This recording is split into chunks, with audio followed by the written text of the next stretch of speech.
We've got an open dialogue. Of course, you can ask any questions at any time in this process. It's intended to be a dialogue that goes on, and so anytime you have any thoughts or comments that you want to be able to ask any of the speakers, please feel free to go to the mics to do those. So we're going to start this morning. I'm going to ask Tina Powell and Natasha George to take us through a short analysis of some of the case studies around UNDRIP, please.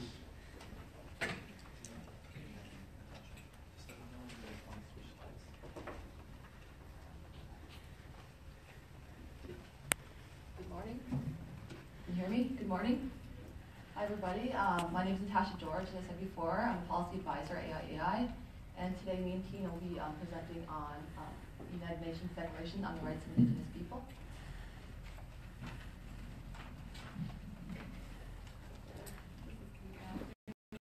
Good morning. As I said before, my name is Tina Powell, and I'm a policy advisor at AIAI. I just started in November, so nice to meet you all. So there's like a rock star.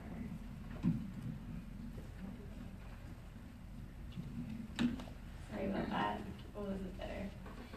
So there are many varying perspectives on the United Nations Declaration on the Rights of Indigenous Peoples, or as we have come to call it for short, UNDRIP. For some, the document is seen as one of the most powerful international human rights documents impacting Indigenous peoples today. For others, it's a tool that can be strategically used as a leverage point in combination with a slew of other international, national, and Indigenous legal and governing mechanisms. For others still, it's a document that retrenches the rights of nation states and reinforces the status quo.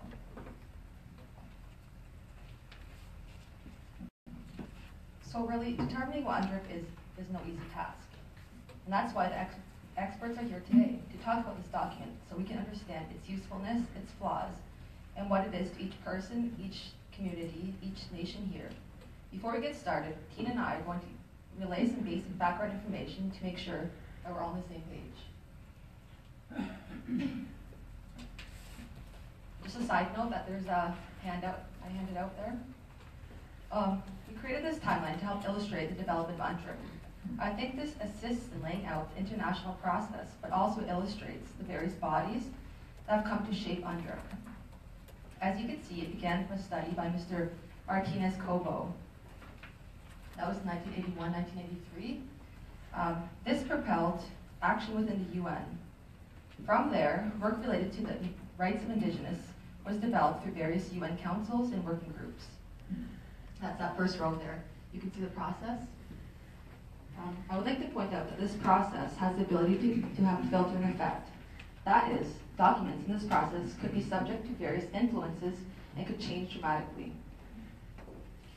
Canada's stance on UNDRIP is evolving slowly. For example, in September 2007, you can see that Canada, in a political context, voted against adopting UNDRIP. As I'm sure you're aware, Canada was among 4 countries voted against, while 144 voted in favor.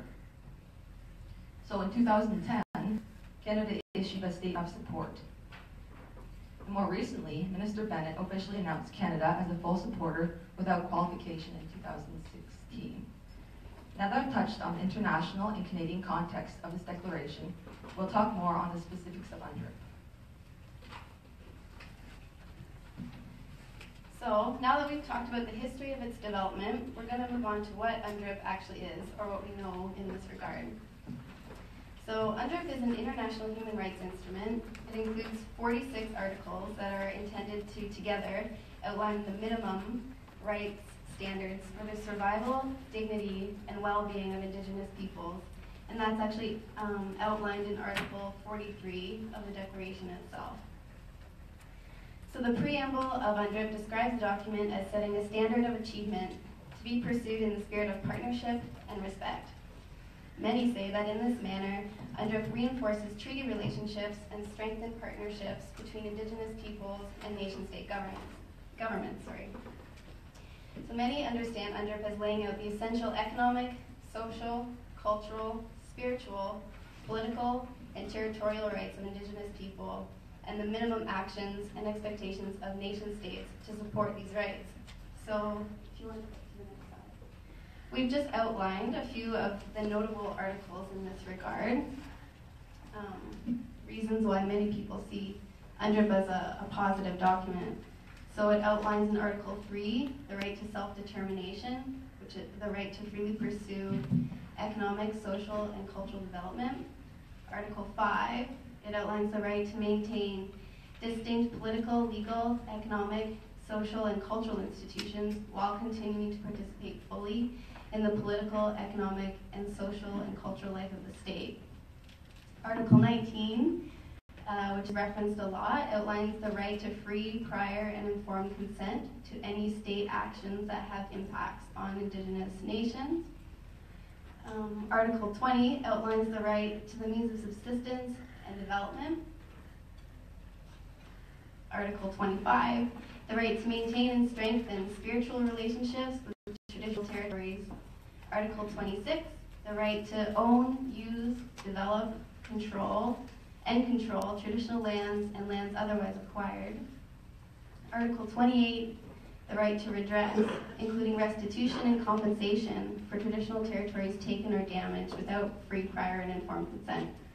And Article 31, the right to maintain, control, protect, and develop cultural heritage, traditional knowledge, traditional cultural expressions, sciences, technologies, and intellectual property. So because of articles such as these, many have found UNDRIP to be a useful tool to promote self-governance and self-determination. Many have used it as a lobbying tool with state government and other institutions, especially where there are few state protections and laws in place to support Indigenous rights. And people have also used the UNDRIP to assist them in the development of their own laws and policies. Interestingly enough, it's also been used by Supreme Court judges to help interpret the Canadian Constitution.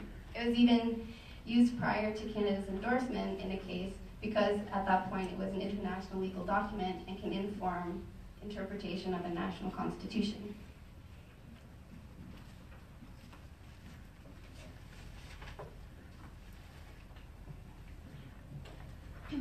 I'd like to transition now to UNDRIP in a more legalistic framework. First, I want to make it clear that UNDRIP as a UN declaration is different than a UN convention or covenant, which is also called treaties.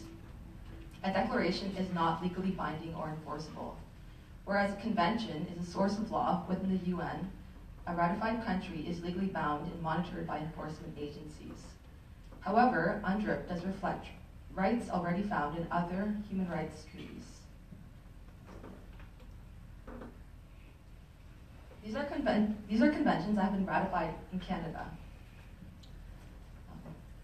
Each of these set out human rights standards. For example, bullet point number 4, the International Covenant of Economic, Social, and Cultural Rights, which outlines the human rights to cultural freedom, standards of living, and non-discrimination based on race, color, sex, language, etc. UNDRIP has been noted to have limitations. However, some of these limitations could potentially be addressed in these documents.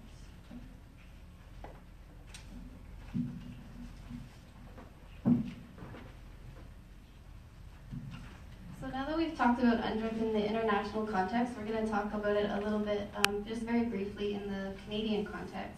So basically, what is UNDRIP to Canada?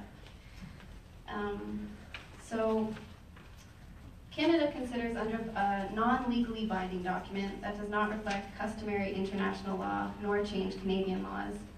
Canada considers it a document that contains principles that must be interpreted within the current Canadian Constitution and existing legal framework, but not something that can be adopted and implemented in the existing Canadian context.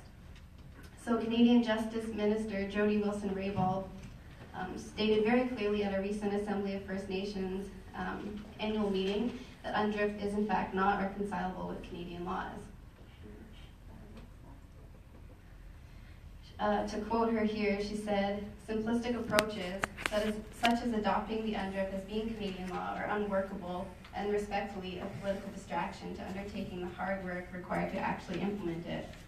So she explains that in the Canadian perspective, UNDRIP highlights the inherent rights of Indigenous peoples that are derived from their own political, economic, and social structures, and not those imposed by the state. She says that in order to implement UNDRIP, the Indian Act would have to be gotten rid of.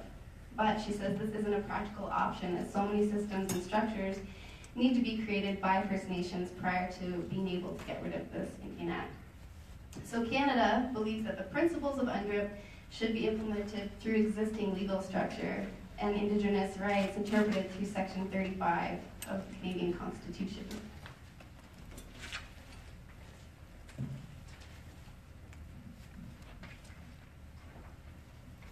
On the other hand, many see UNDRIP as setting out limitations for Indigenous people. Critics have come forward saying it follows a Western liberal rights framework that is counter to Indigenous concepts, perspectives, and ways of life. It also advocates for tolerance of Indigenous peoples with nation states. It sets unrealistic expectations, including the idea that UNDRIP can somehow gift Indigenous rights. It entrenches nation-state systems that preclude Indigenous sovereignty. For example, so the limitations that Natasha's just explained can be sort of exemplified in one article of UNDRIP, which is the last article, number 46. So this article says that, I've shortened it down a bit here, but it says, nothing in this declaration may be interpreted as authorizing or encouraging any action that would disrupt the territorial integrity or political unity of sovereign and independent states. So basically, this article is saying that the authority that any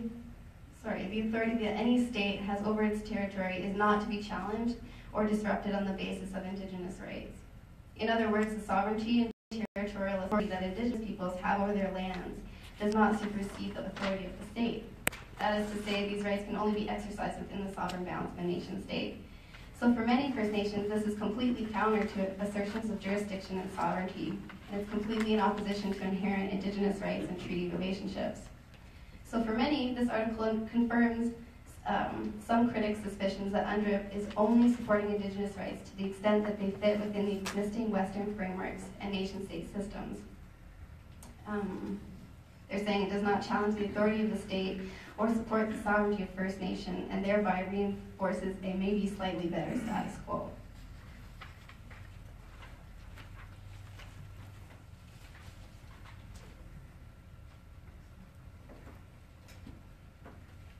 so we hope we've given you a good overview of the basics of UNDRIP, and we're able to initiate some thoughts and provoke conversations for the remainder of the day. As you can see, there are a lot of different perspectives on this document and the extent of its usefulness for First Nations communities and leaders. We hope we have set an appropriate context to dive into this topic more thoroughly with our experts for the rest of the day. Thank you.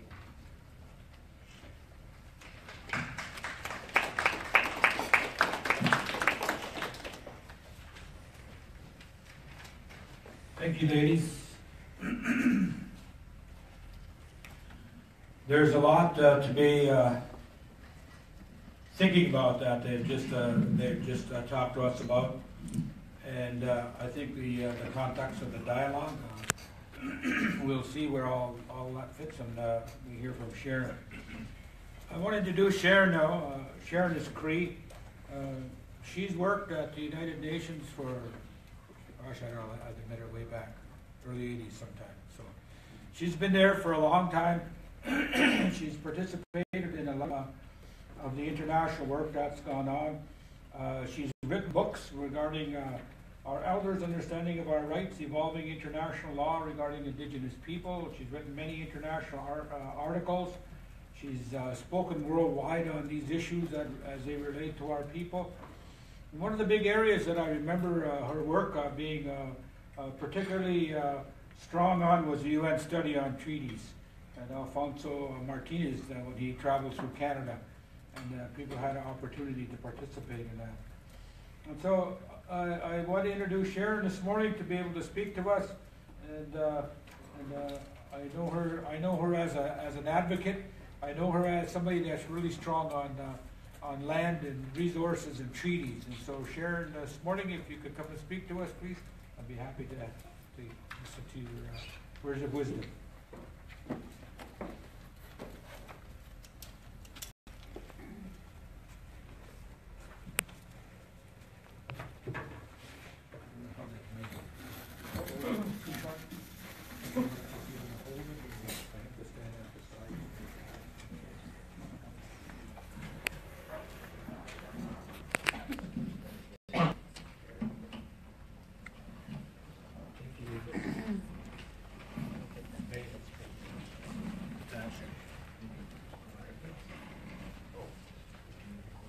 said I didn't want to be offended. I called them ladies, young girls.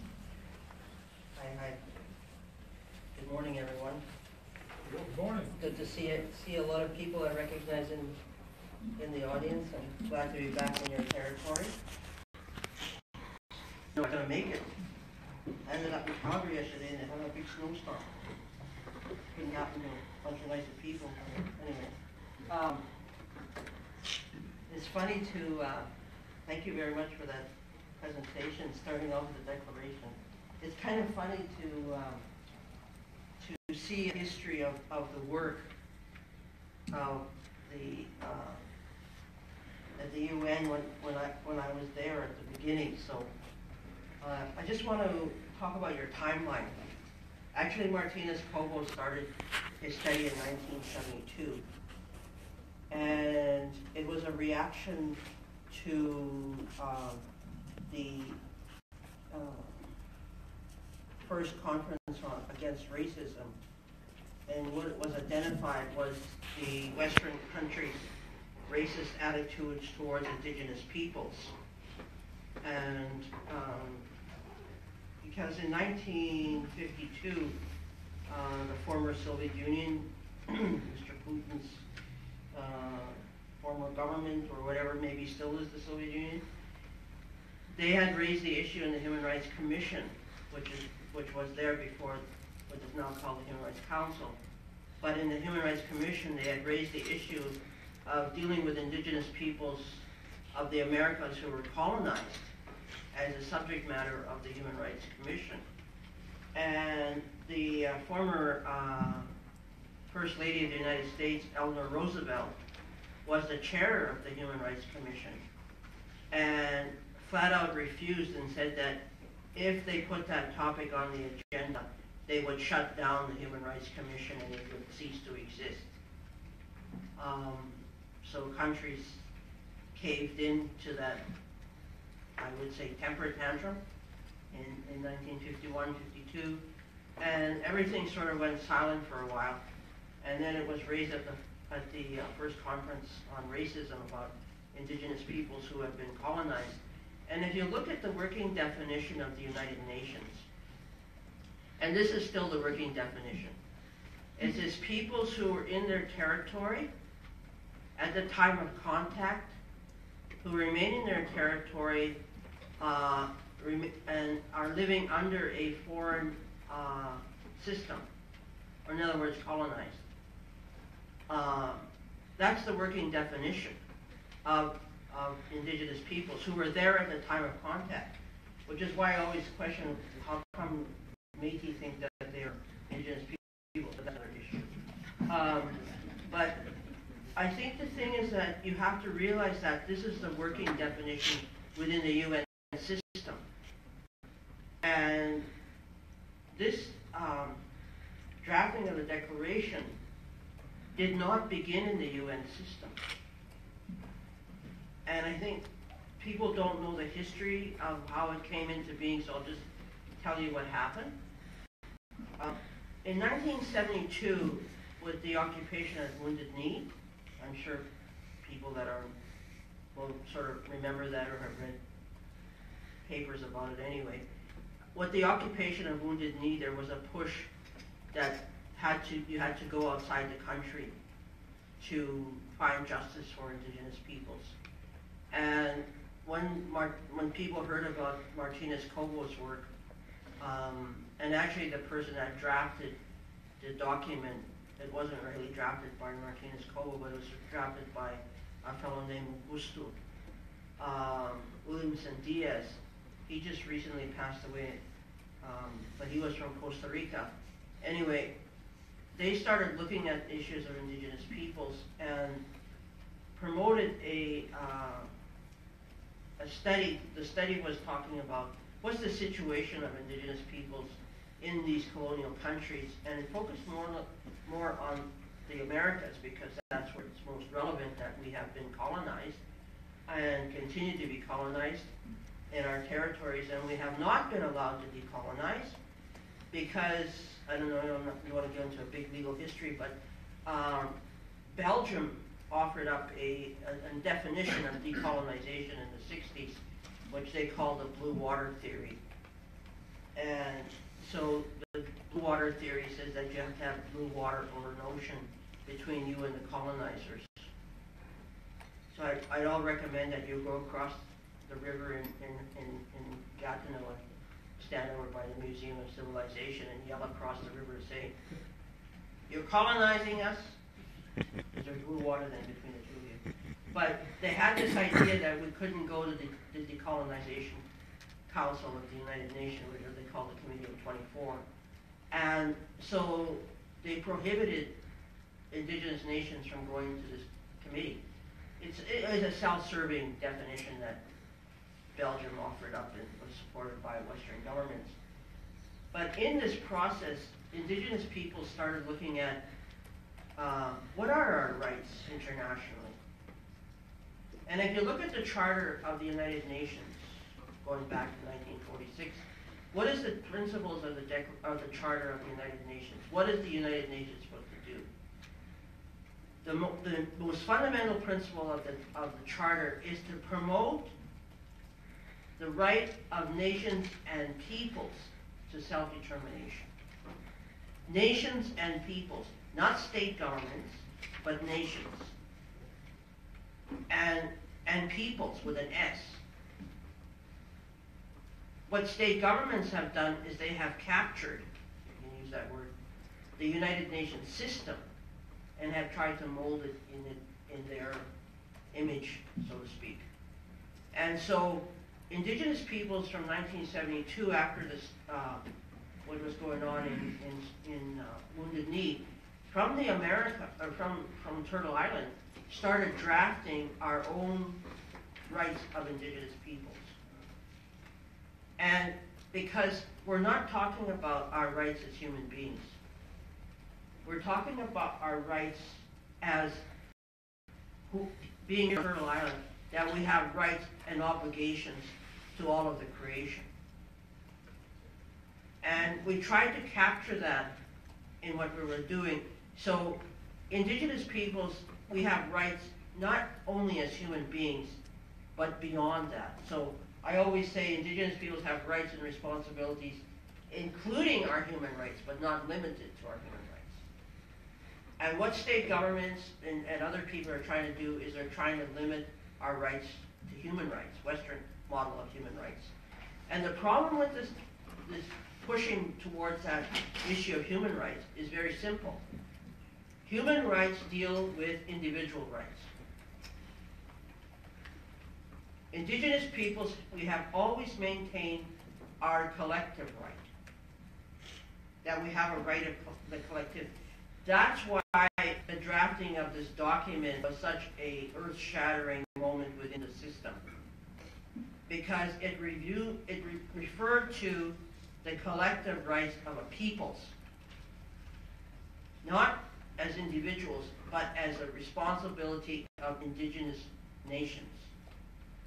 This document was originally, we were drafting it, like what used to happen was in 1977 there was a conference in Geneva called Indigenous Peoples' Rights in the Americas, and then calling for the United Nations to take up what had been said at the first decade to combat racism, which was to deal with discrimination against indigenous peoples, that the UN should do something substantively, like do something more than just talk about it, that they should create some kind of mechanism for indigenous peoples to be able to speak in their own right. And that was in '77.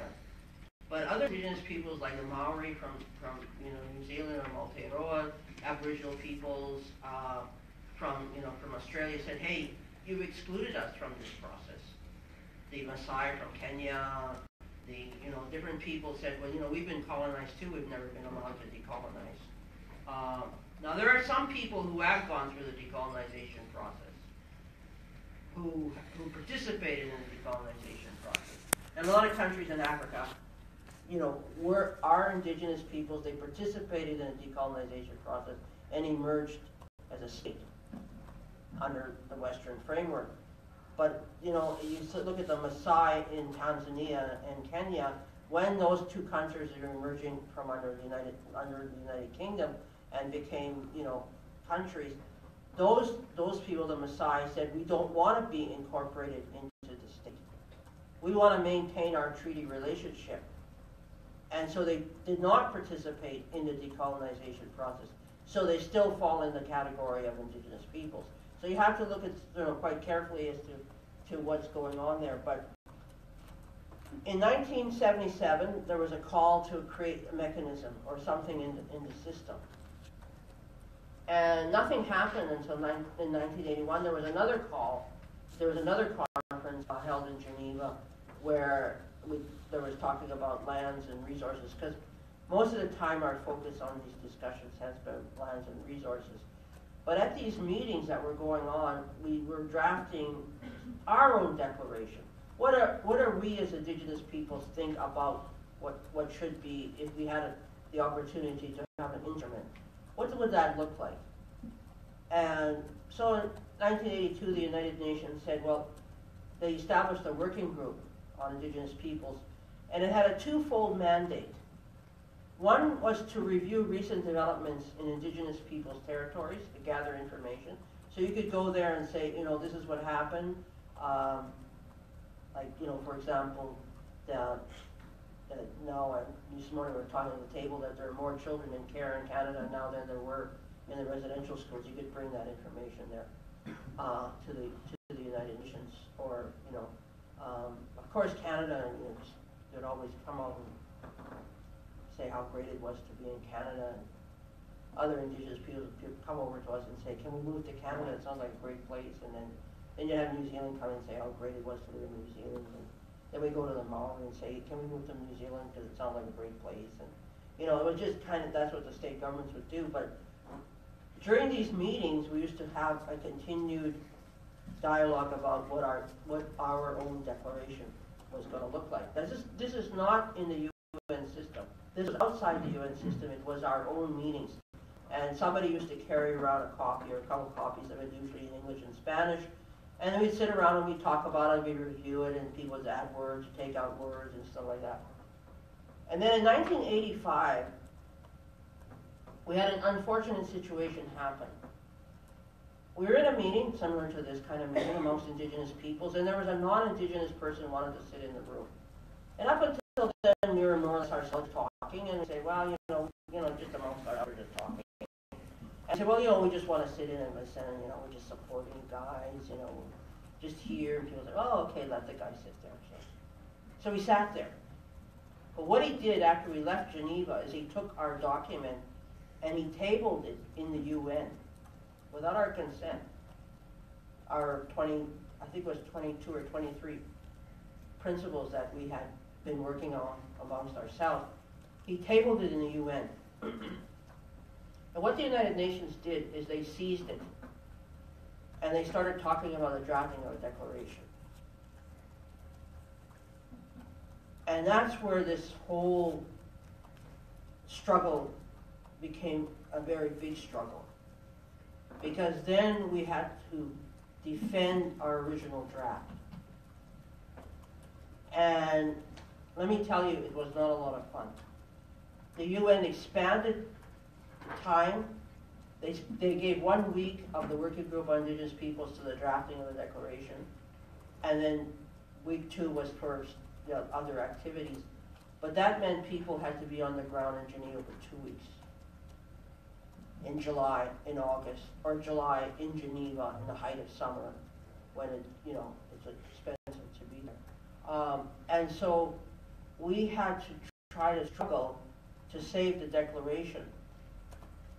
And it was, and I got a book here I'm going to leave with your office. It's called Indigenous Nations Rights in the Balance, an analysis of the Declaration on the Rights of Indigenous Peoples. And it was done by Charmaine Whiteface. She's a Lakota, and she was involved in the work. But I don't know if you're aware that there was 3 different texts of the Declaration. So when we drafted it originally, there was really thousands of people, indigenous peoples, that were present in these meetings. And I'll just give you some examples, like Article 3 of the Declaration says all peoples, and we had this big dispute because in the Covenant on Civil and Political Rights and the Covenant on Economic, Social, Cultural Rights, it said, these first articles says, all peoples have the right to self-determination. But state governments were saying that indigenous peoples were not peoples. We were a people without the S. And it was a huge fight in the UN about the S on peoples. And we said we're peoples. We're nations, we're peoples, we're not states, we're peoples. And we have the right to self-determination like all other peoples. Because the way they were reading Article 1 of those covenants was all peoples except indigenous peoples have the right to self-determination. And we said indigenous peoples have a right to self-determination. So there was a big fight, and we ended up drafting this article, and it says indigenous peoples have the right of self-determination, which is really a mirror of what's in the Covenant on Civil and Political Rights and the Covenant on Economic, Social, and Cultural Rights, and in the Covenant against Racism. By virtue of that right, they freely determine their political status and freely pursue their economic, social, and cultural development. So we managed to get this in the Declaration. It was a huge fight. We got it in the Declaration, and so we got it in. The next summer when we returned to the drafting, it was gone. State governments along the way had convinced the members of the working group to remove it. So we had a big meeting amongst ourselves, and we said, okay, if that's what they're going to do, we're not going to participate in this process anymore. We're not going to the meetings, screw you kind of thing. And the whole thing, what happened in the UN system was unbelievable. The whole UN went into kind of a hysterical fit, if I can use that word. And we had like the highest people, so-called highest people, the Secretary General and, the Secretary to the Human Rights Council, all these, so-called mucky-mucks people coming to our meeting and saying, but you have to come to the meetings. I mean, we convened the meeting, you have to come. And we said, no, we don't have to go nowhere. We are the indigenous peoples. We have a right to self-determination. And you guys go ahead and draft whatever you want to draft, but we're not going. So now we'll really see the colonial project at work. So just go ahead, have your meetings, and we'll just go ahead and have our meetings here. And we'll just carry on doing what we were doing before. And so in the hallway, I don't know if anybody's ever been to the UN, but when they call a meeting, they ring a bell that goes ding dong, ding dong, ding dong. And they ring this bell, and nobody would go. And finally what happened was a guy named Daniel Turk. There's 5 regions in the UN system: Eastern Europe, Western Europe, Latin America, Asia, and Africa. And Daniel Turk at that time, because the Soviet Union was still in place, he representing Eastern Europe. Big block of people, and Eastern Europe more or less aligned with Africa and Asia. So, they're the majority right now. They were the majority then. And he came to our meeting and he said, okay, what do you guys want? We said we want Article 3, or whatever article it was then. I can't remember what article it was then, but we want it back in the back in the Declaration. He said, well, I got a lot of work, I got to consult with a lot of people, just come back to the meeting, we'll see what we can do. And we said, no. Put it back in, or we're not coming.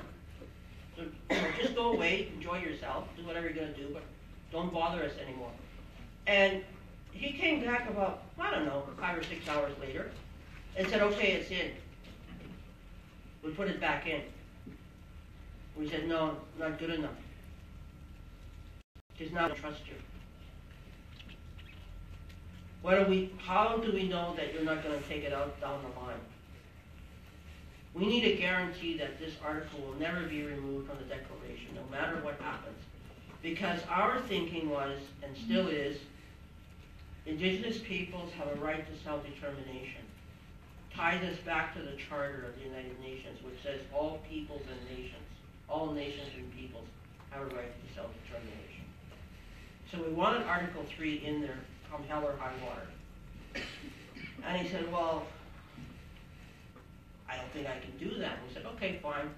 Just leave us alone in peace. We'll do our work and you go away. And he came back the next day and he said that they agreed Article 3 would not be removed. And if you look at the three drafts, the original text, the Human Rights Council version and the General Assembly version, that article never changed. It's the same. Because a lot of the other articles, and you can look at Charmaine's book, like at the end in New York, there was only a small group of 7 people that made decisions to amend the declaration. They never came back to us and asked if that's okay, but they did the amendments. The 7 little people that state governments put their hand on their head and said, here are the good little indigenous people, you can amend this. But if you look at the original text of Article 45, it said, nothing in this declaration may be interpreted as implying for any state, group, or person any right to engage in any activity or perform any act contrary to the Charter of the United Nations. The reason that we agreed to that text was because it said Charter of the United Nations, and we were thinking about the original charter. It's still there. It says the United Nations is there to promote nations and people's right to self-determination. That's what we were thinking about. In the General Assembly version that was finally adopted by the General Assembly, it said territorial integrity and political unity of a sovereign and independent state. That was added in. And indigenous peoples, those 7 people that were in New York, agreed to that. They never asked us. And the bizarre thing about that whole thing, let me just tell you some international law. Up until that time, this whole idea of territorial integrity of the state was falling apart. Because Yugoslavia blew up into about, 6 different states? The Soviet Union broke apart into how many states? I don't know, like Azerbaijan, like all these different countries. The territorial integrity was falling apart in international law. And along comes these 7 so-called indigenous people who are in New York, said, yeah, okay, we could put territorial integrity back into international standards. Indigenous peoples agree to that. What kind of thinking were those people involved in? So you have to look at Charmaine's book to really understand what happened with the declaration. Because it was not our intention, and I know this, I was there through all the drafting. Our intention was that we have to protect the future generations. We have to say what is our responsibility.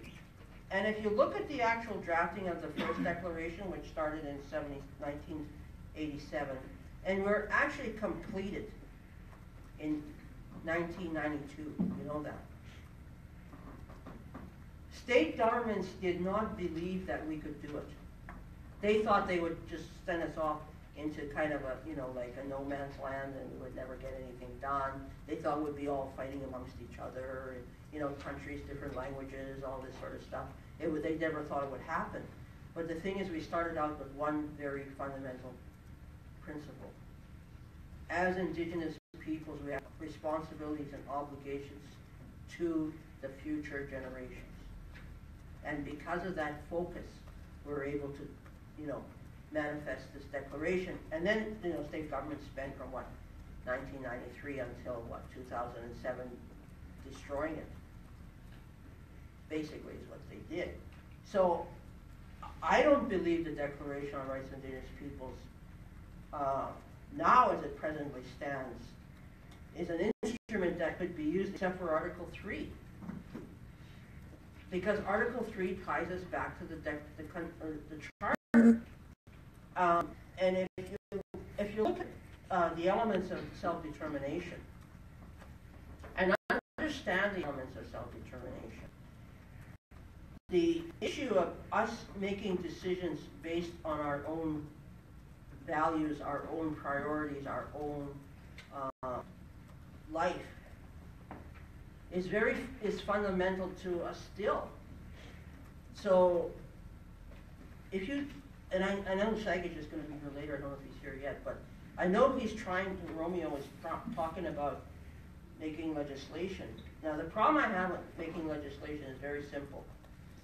You're taking an international, supposedly an international document, because it's only a resolution of the General Assembly, it's the lowest mechanism within the UN system.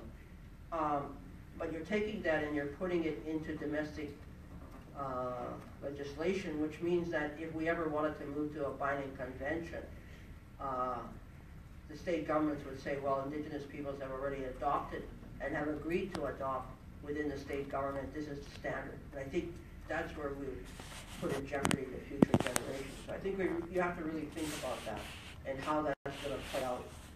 So in the UN system, it is a system that has attempted in some ways to try to internationalize standards. So this summer, Canada is before the CERD, Committee on the Elimination of Racial Discrimination, in August 2017.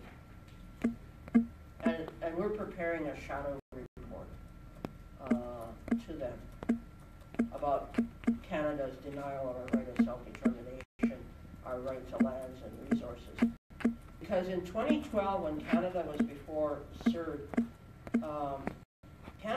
Canada was asked, on what document or documents are you relying on that said that you own the land and resources of the indigenous nations which are presently within the boundaries of the state of Canada?